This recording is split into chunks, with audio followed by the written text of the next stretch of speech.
So you'd like to see behind the scenes and see what I'm actually working on. Well, you're in the right place. I'm Helen Miles and I'm here to teach you all the tips and tricks you need to make mosaics. Except today there are no tips and tricks. It is simply real life, me in my studio, showing you what I'm doing and explaining the mess. That's all it is. It's a big mess. And when I turn up here to make these videos, I maybe make it seem a little bit controlled and organized. But I was sitting here this afternoon working on something and I thought, I just want to show you what I'm really doing.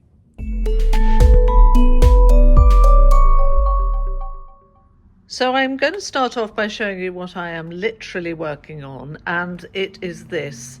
It is what I call a memory mosaic. So that's because it's full of memories.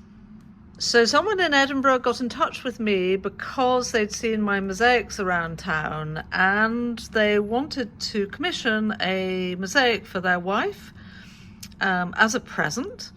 And they wanted it to include lots of different things from their life. So I met up with them and they gave me a bag of things. And so we have house keys, we have a key ring, we have a little dish, can you see that? A miniature dish, which is, they used to live in Mexico and that's a miniature dish of Mexican food.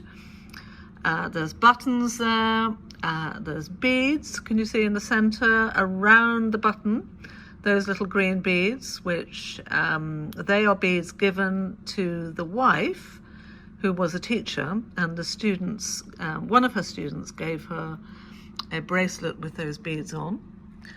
And there are coins from various places where the couple have lived. And there is a dog tag from their previous address. And there's a key from a house they used to live in London. And I don't know if you can see, as a little bit of sea glass, which they collected on the beach. So yeah, lots and lots of different things which I have woven together into a mosaic. So when I'm making the mosaic, I'm taking things down from my shelves up here as and when I need them. And then I get so excited about the making of the mosaic that I don't have any time to put them back. So my space gets messier and messier. You can see all those jars, not just from this project, but from other projects I'm in the middle of. And I tip out the contents of the jars into these little trays.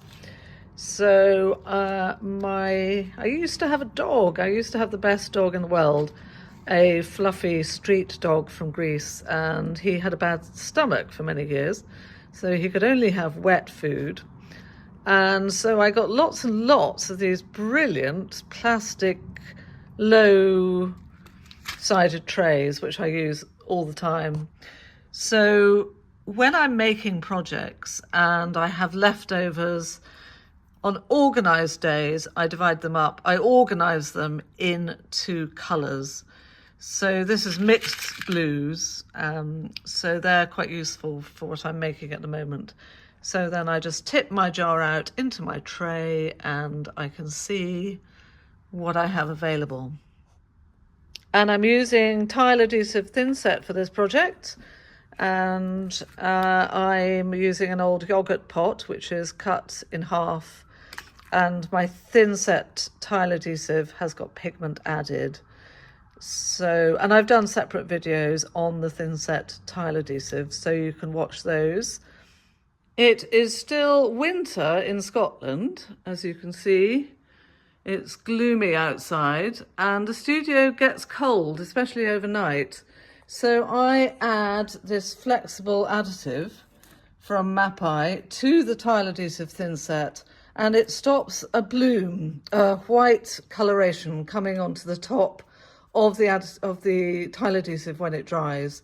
It's called efflorescence, and you can very quickly recognize it because the tile adhesive, which you see is black, becomes greyish whitish, especially in cold conditions.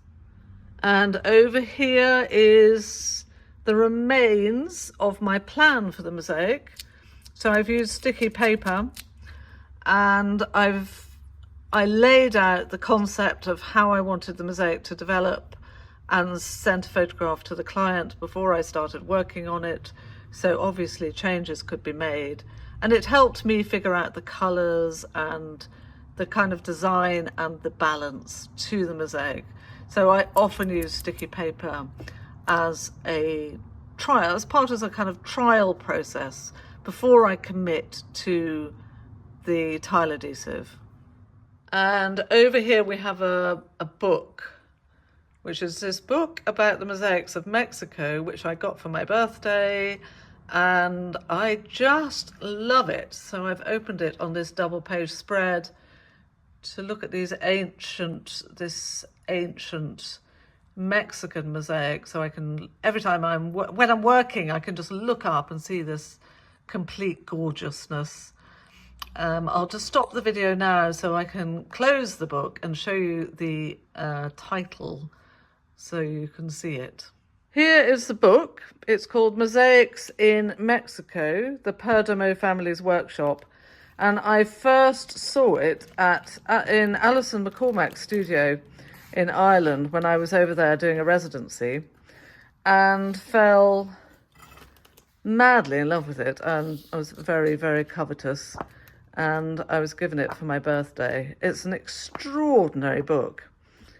And so I love looking at the designs, and these pictures of early Mexican mosaics just fill me with joy.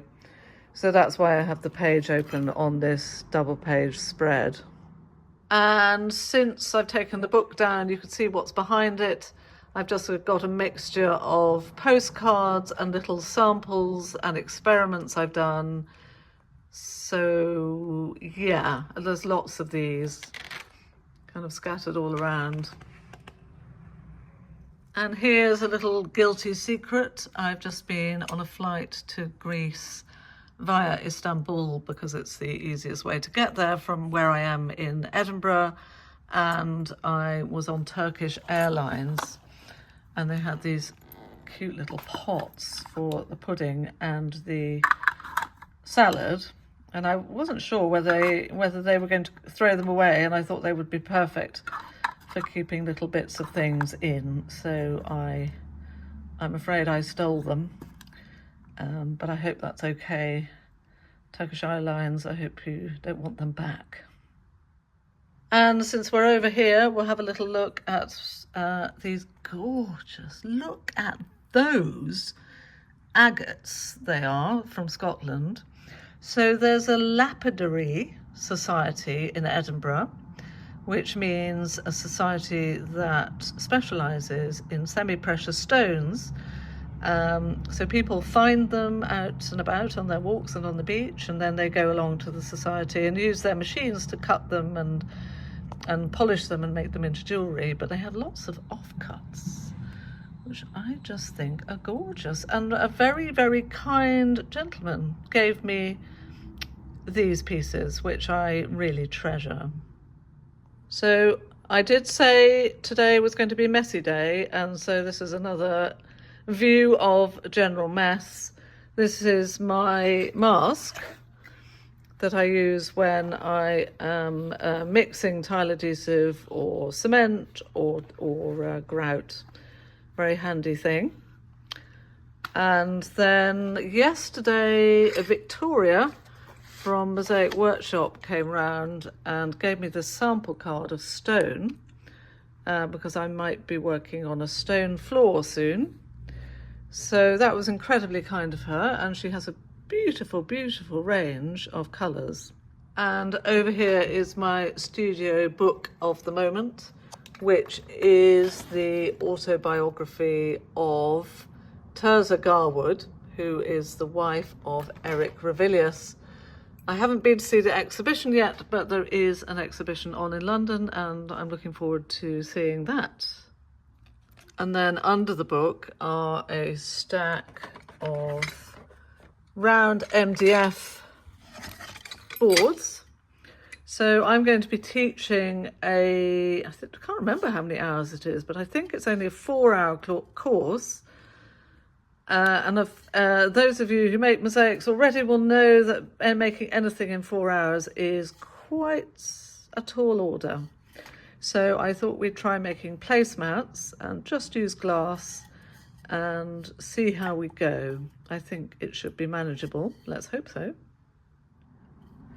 Oh, and that large saucer, ceramic saucer, is hanging around here because I often use it to draw circles. My compass isn't big enough to do a wide circle, so that's very handy if you need to draw circles. And there's my studio teapot, made by a friend in Chicago called Cat Powers, and I absolutely love it. And talking of studio tea, I've also got this lovely mug made by someone in the studio downstairs. So pottery is something I love, and it's nice to have a nice mug when you're making. And here are my tools all jumbled up. I'm very keen on Seabells at the moment. So these are their compound nippers. These are their glass cutters. And these are called ceramic scissors. And I think ceramic scissors, weirdly enough, are my favourite. Anyway, they're absolutely fantastic tools. As I've been filming this, I have been finishing the mosaic, and it is now finished. So I've spread the tile adhesive to the outside of the mosaic, and I will be cutting around it. So I've made the mosaic on this homemade mesh and thinset board, and so all the excess of the board will be cut off, and then it can go straight on the wall the way it is. And the last little thing I wanted to show you in my messy day tour is this discovery of mine, which I'm terribly excited about. Oops, yeah, I cut my finger earlier on some glass, so that is the wrapper for my Band-Aid.